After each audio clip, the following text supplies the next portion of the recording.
your story.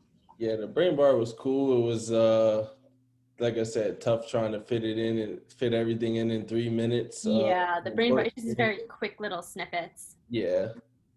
Um, But so anyways, I guess to start, everybody, we have Ty Hawkins is your last name, yep. right?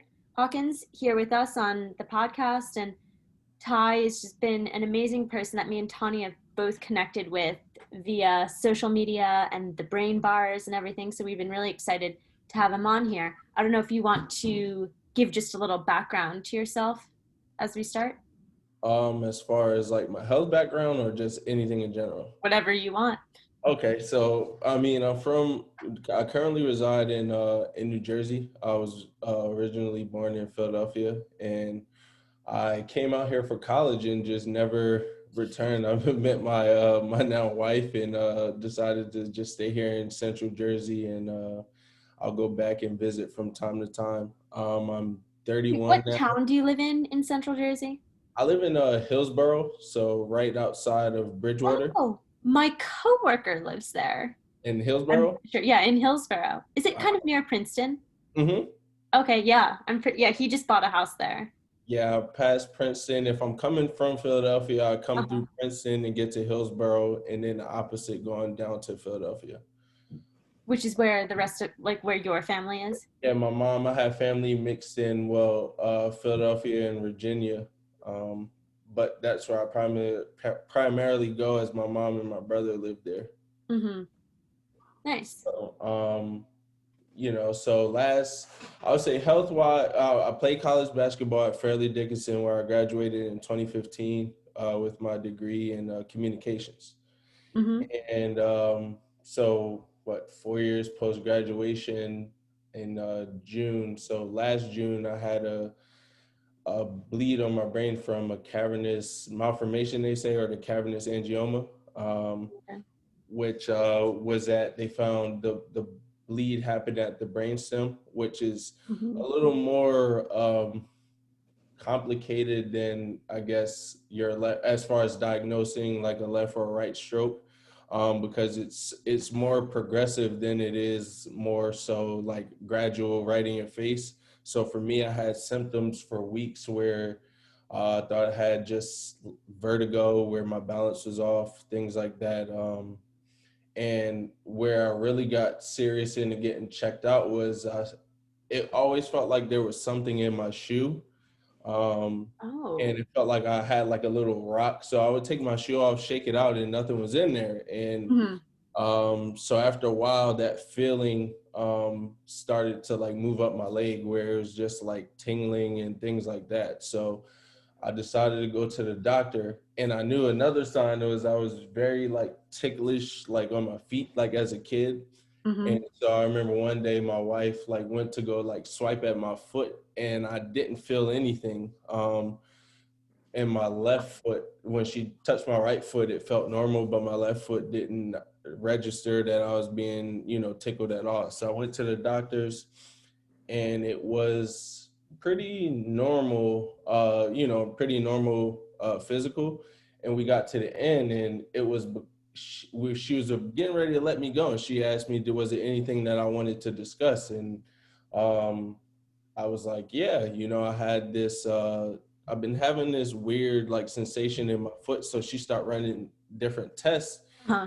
and decided to send me for MRI. And I couldn't get in until the next week. But before that time even happened, I think maybe 2 days later, I went to the hospital. So Because of the lack of sensation, or was it from something else? it got worse. So the day that everything, so it was June 5th, and I remember. Well, you'd never forget like the day really, but it was everything that was happening, and then I had a engagement photo shoot with my wife that day.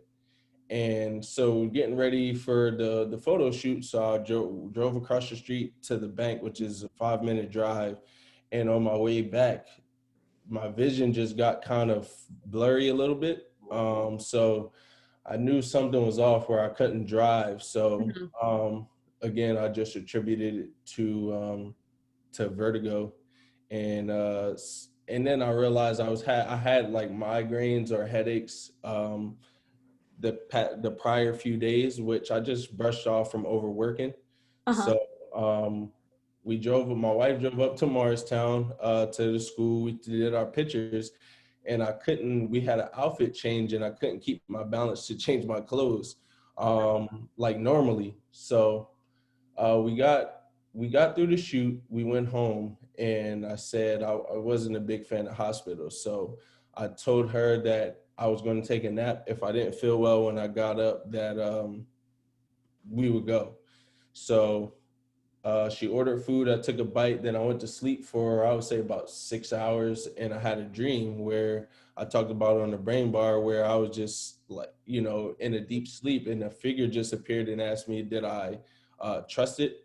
And I said, absolutely. So, and then it said, okay, son, well, we have to go. So I attributed that figure to be God. So I tapped my wife. I woke up, I tapped her instantly, knew what was going on. I tapped her, and we were over to the hospital.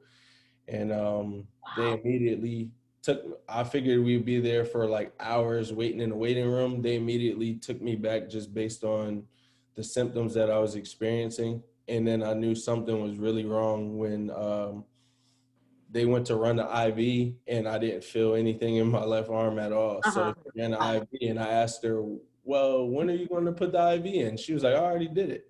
And so I knew something was off. Wait, Wow. so they didn't know about the cavernous angioma at this point? No, at this point, no. So this was when I had just, excuse me, I had just got to the hospital, and they asked me what were my symptoms, and I said I can't really keep my balance. My vision is, very blurry and things like Yeah. that. So they immediately took me back to just run tests. So they ran the IV, and then they took me for a CAT scan and chest X-ray. So they finally got me into a room, and when they came with the news, I just remember seeing that figure from my dream in the corner as the doctor was telling me that they found what they thought was a mass on my brain at the time Uh-huh. because of bleed. So they wanted to take Wait, me. because of a bleed? So it had already bled? Yeah, it had already started, it had already bled. Uh-huh. So they picked up that spot in the X-ray or the CAT scan, I'm sorry. Mhm. And they thought it was just a mass. So they wanted to do further testing.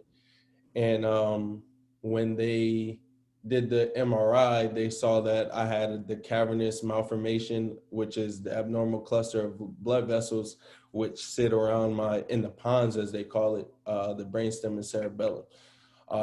So they fortunately I avoided surgery just because of the amount of blood that it was.